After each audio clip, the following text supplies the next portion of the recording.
అందరికీ మంచి చేస్తుంది. ఎవరో ఒకరు తోడుండకపోతే వీళ్ళ బతుకులు ముందుకెలా సాగుతాయి? కన్నవాళ్లే కనికరం లేకుండా వదిలేస్తే మీలాంటి వాళ్ల సాయమే వీళ్ల అవసరాలు తీరుస్తుందమ్మా. సాయం అనుకోదు, బాధ్యతగా ఫీల్ అవుతుంది. మా వైషు చాలా గ్రేట్ అండి. ఆపవే, నువ్వు పొగటమేంటి? పొగడటం కాదు, ఫ్యాక్ట్ చెప్తున్నాను. నీ మంచితనాన్ని ఎస్టాబ్లిష్ చేస్తున్నాను. చాలే ఆపు. నాకు ఎస్టాబ్లిష్మెంట్స్, ఎగ్జాజరేషన్స్ అవసరం లేదు. ఈ కాలం మనిషివే నువ్వు. ఇవాళ రేపు సెల్ఫ్ పేపర్తోనే స్పేస్ సంపాదిస్తున్నారు, ఎగ్జాజరేషన్ తోనే అబో అవే అని ఫీల్ అవుతున్నారు. నీ గురించి నిజం నేను చెప్తుంటే వద్దంటావేంటే? పబ్లిసిటీనే పబ్లిక్ ఫిగర్ ని చేసేది. నాకు ఆ పొజిషన్స్ ఏమీ అవసరం లేదు. నేనుగా బతకడమే నాకిష్టం. సర్లే, బర్త్డే బ్లెస్సింగ్స్ అయినా తీసుకో పెద్దవాడి దగ్గర. బర్త్డేనా? చెప్పనే లేదేం తల్లి. నిండు నూరేళ్లు చల్లగా ఉండమ్మా.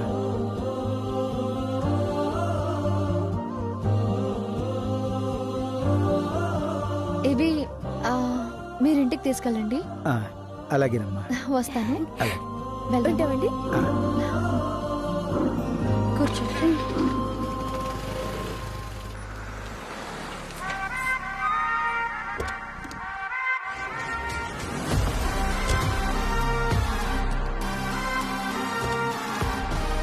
దిగండి, యువరాణి మాలినీదేవి గారు. రండి.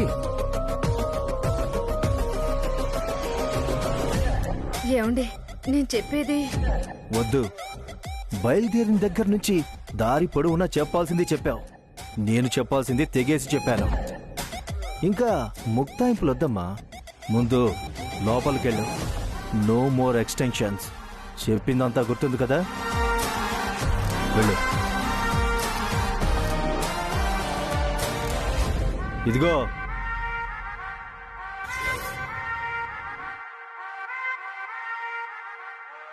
చూడు, లక్ష్మీదేవిలా తిరిగొస్తే చెయ్యి పట్టుకుని తీసుకెళ్తా. తేడాలొచ్చాయా నీ పుట్టిల్లే పర్మనెంట్ అడ్రస్ అవుతుంది. జాగ్రత్త. అది కాదండి, మాటి మాటికి ఇలా డబ్బులు అడగటం ఏం బాగుంటుంది చెప్పండి. నాకదే బాగుంటుంది. ఏటీఎం అనే నిన్ను చేసుకున్నాను. అయినా కోటేశ్వరులు 10-25 ఇవ్వలేరా? మీరు కూడా లోపలికి రండి. మీ అవసరం ఏంటో వాళ్ళకి చెప్పండి. కార్డు రాసిన వాడు అడ్రస్ దాకా వచ్చి ఇవ్వడం అది నీ డ్యూటీ. ఎలా కన్విన్స్ చేస్తావో నాకు అనవసరం. నాకు డబ్బులు కావాలి అంతే. వెళ్ళు.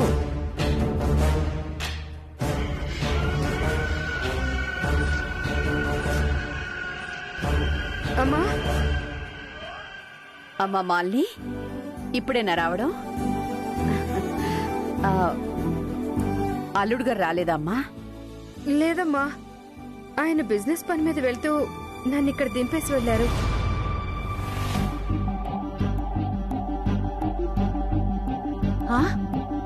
అమ్మా మాలిని, ఎప్పుడొచ్చావమ్మా? ఎలా ఉన్నావు? ఏదో ఉన్నానులే నానమ్మా. అలా అంటావేంటే? అంత డల్గా ఉన్నావు, ఏమైంది? అది మా వారి బిజినెస్ కి ఒక 10 లక్షలు కావాలంట నానమ్మా. నెల రోజుల్లో మళ్ళీ ఇచ్చేస్తారంట. 10 లక్షలా? కోట్ల బిజినెస్ చేస్తూ 10 లక్షలకి అలా నోరు తెరుస్తావెందుకమ్మా? ఆ బిజినెస్లు అవి నాకేం తెలిసే. అంత డబ్బు నా దగ్గర ఎందుకుంటుంది? పిన్నిని అడిగి ఇవ్వమ్మా. సరిపోయింది, అడక్కడక్క దాన్ని అడగాలా?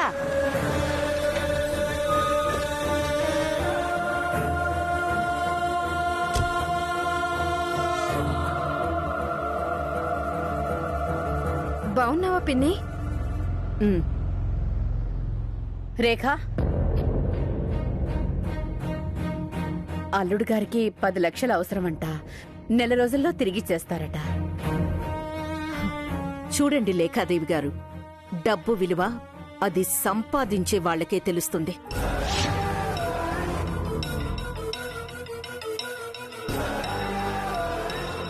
ఆడపిల్ల పెళ్లి బాధ్యత కనుక స్థాయికి తగ్గట్టు ఘనంగా చేశాం. గొప్పగా కట్నం కూడా ఇచ్చాం. గతంలో అవసరమని వీళ్ళడిగితే ఇచ్చిన సొమ్ము తిరిగి రాలేదు.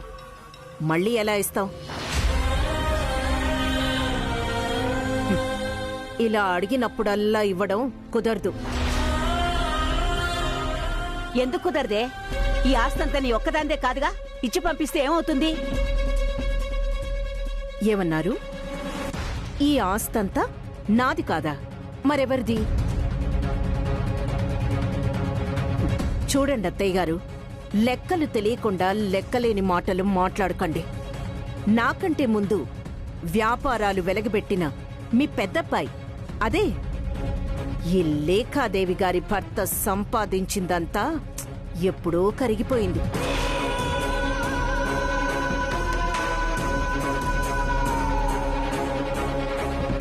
నేనొచ్చాక ఇటుక ఇటుక పేర్చి ఈ సామ్రాజ్యాన్ని నిర్మించాను. ఎన్నైనా అనొచ్చు, నీ సామ్రాజ్యమైనా పాత పునాదుల మీదేగా. పురాణాలు చెప్పొద్దు. కామ్గా కూర్చుని రికమెండేషన్స్ చేయకండి.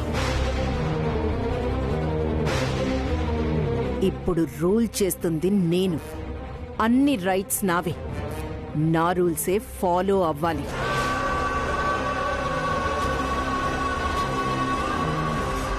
అడుగుతుంది ఈ ఇంటి ఆడపడుచే కదా, అవసరం అల్లుడిదే కదా. అల్లుడనే కోర్టుకి ఏడవకుండా ఊరుకున్నది. ఇంక మొహమాటాల్లేవు. ఇవ్వడం కుదరదు.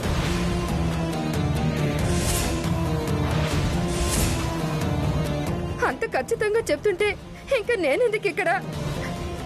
మా అన్నయ్య లేకపోవడం నా కర్మ. అందరి కళ్ళు పట్టుకోవాల్సి వస్తుంది. నా చావు నేను చేస్తాను. మాలిని,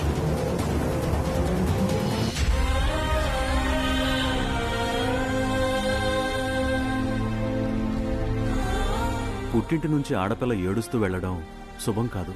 వాళ్ల ఆశలకి శుభం కార్డు వేయకపోతే రేపు మనం ఏడవాల్సి వస్తుంది. ఇలా కఠినంగా మాట్లాడి అందర్నీ కన్నీళ్లు పెట్టించడం గొప్ప అనుకోకు.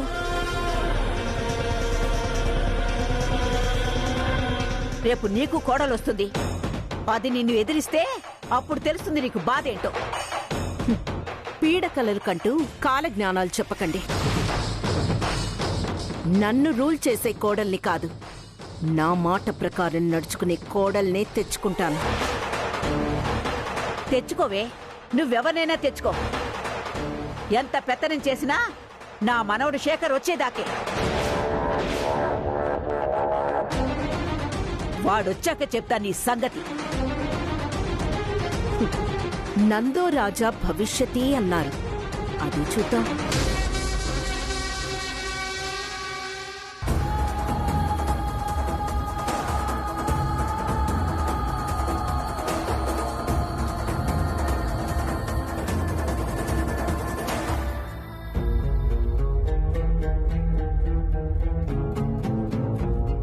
నా మనవడు శేఖర్ వచ్చేదాకే. వాడొచ్చాక చెప్తా నీ సంగతి.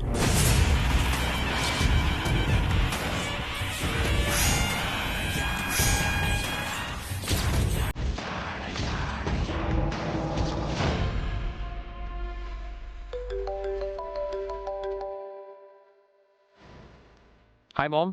ఎలా ఉన్నావు నాన్నా? Fine mom. మీరెలా ఉన్నారు? బావున్నాను నాన్నా. నువ్వెప్పుడు వస్తావా అని ఎదురు చూస్తూ ఉన్నాను. వచ్చేస్తా మమ్మీ. ఎప్పుడ్రా? 2-3 రోజుల్లో తమ్ముడు కూడా వస్తున్నాడుగా మమ్మీ. 18 సంవత్సరాల తర్వాత వస్తున్న వాడికి గ్రాండ్ వెల్కమ్ చెప్పాలిగా. వాడికన్నా ముందే వస్తాను మమ్మీ. వీడొక తమ్ముడు పిచ్చోడు. వదిలించుకోవాలని నేను చూస్తుంటే వీడు వాణ్ణి వదలకుండా తలుస్తాడు. ఏమి మాట్లాడవేంటి మమ్మీ? నువ్వేమన్నా చెప్తావేమో అని వింటున్నా నాన్న. అవును, పిన్ని నానమ్మ ఎలా ఉన్నారు? వాళ్ళకేంరా, దర్జాగా నీడ పట్టున ఉండి సుఖాలు అనుభవిస్తున్నారు. శ్రమ నాది, సంతోషం వాళ్లది. ఎందుకు మమ్మీ అలా అంటావు? నానమ్మ పెద్దది, పిన్ని సాఫ్ట్గా ఉంటుంది. అయినా వాళ్ళు బిజినెస్ మేనేజ్ చేయలేరు కదా. అంతా ఒకే ఫ్యామిలీ కదా మమ్మీ. అలా అని కష్టపడుతున్నా. సర్లేరా, నువ్వు త్వరగా వచ్చి ఉంటాను.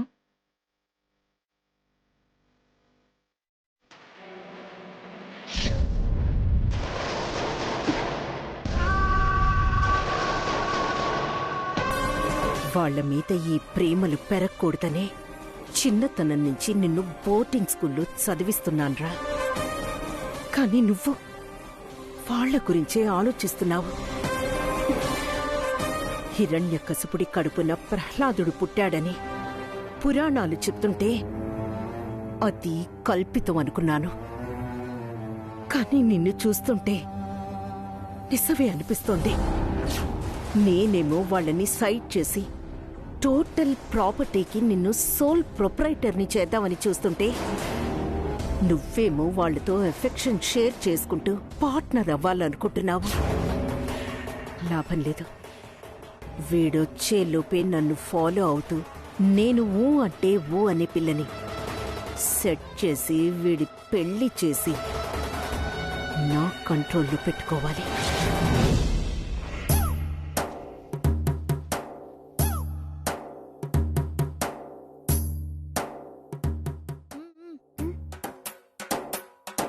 ఏంటే ఉండకుండా వచ్చేసావు?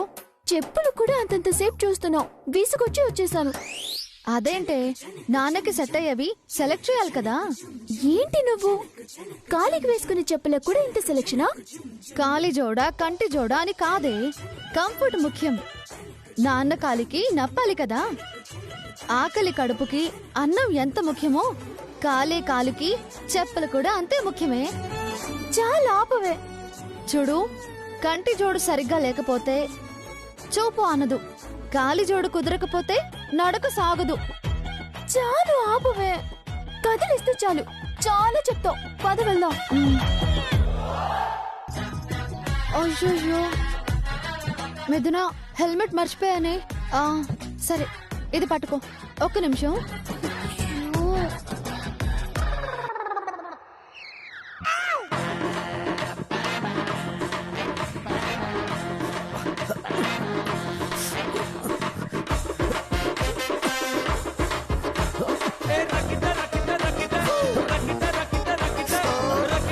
అయ్యో ఏమైంది?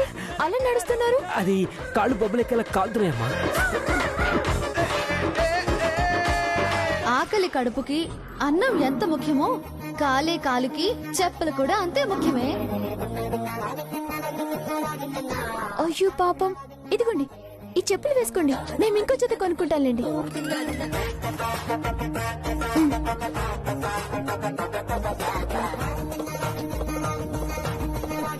ఎక్కడ రావాడు?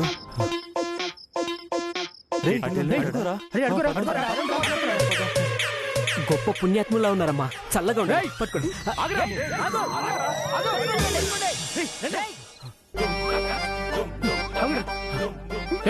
ఎక్కడ వాడు? ఇద్దరు తోడు దొంగలేనా? ఏం మాట్లాడుతున్నారు? తోడు దొంగలేంటి? ఆ దొంగోడితో ఈ అమ్మాయి మాట్లాడడం మేమందరం చూసాం.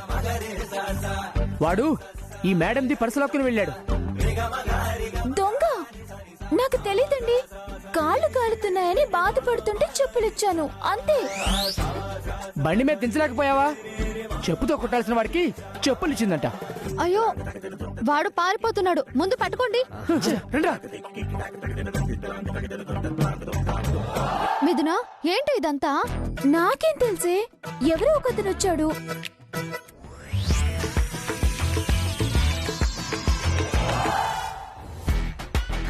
సరే సరే పద, వాడిని పట్టుకుందాం.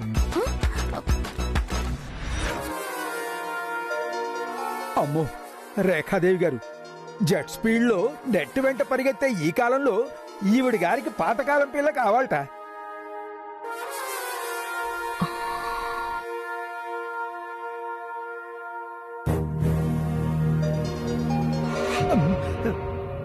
వంచిన తల ఎత్తకూడదంట. తాళి గుండెల మీద కాకుండా కళ్ళకి గంతల్లా కట్టుకోవాలట. విరామ సమయంలో విష్ణు సహస్రనామం, కాలక్షేపానికి అత్తగారి కాళ్ళొత్తే అమ్మాయిని కోడలుగా చూడమంటోంది. అయ్య పనేనా? ఇప్పుడు ఈవిడితో మాట్లాడితే ఓతంట, మాట్లాడకపోతే మరోతంట. ఏం చెయ్యాలబ్బా? అమ్మా నమస్కారం. స్తోత్రపారాయణంలో ఉండి వెంటనే మాట్లాడలేకపోయాను, క్షమించండి. సరే కాని నేను చెప్పిన పని ఏం చేశారు? ఆ పని మీదే ఉన్నానండి. ఉండడం కాదు, చూసారా? ఒక్క సంబంధం లైన్లో పెట్టానమ్మా. చెప్పిన విషయాలన్నీ గుర్తున్నాయిగా? వివరంగా వాళ్ళకు కూడా చెప్పారుగా? ఏ ఒక్క విషయంలో తేడా వచ్చినా నేనస్సలు కాంప్రమైజ్ అవ్వను. వద్దండి, మీరు అస్సలు కాంప్రమైజ్ అవ్వద్దు. అయితే రేపే అమ్మాయిని చూడటానికి వస్తున్నామని వాళ్ళకి చెప్పండి. వాళ్ళ వివరాలు నాకు పంపించండి. చెప్తామమ్మా. ఓకే. మీరు చెప్పే నవలక్షణాలు ఉన్న నాయకి నవలల్లో, సినిమాల్లో, సీరియళ్లలో కూడా దొరకదు తల్లి. ఆపత్కాలాన్ని దాటేయడానికి అబద్ధం అడగ తప్పటం లేదు. శ్రీమన్నారాయణ, నువ్వే నన్ను గట్టెక్కించాలి.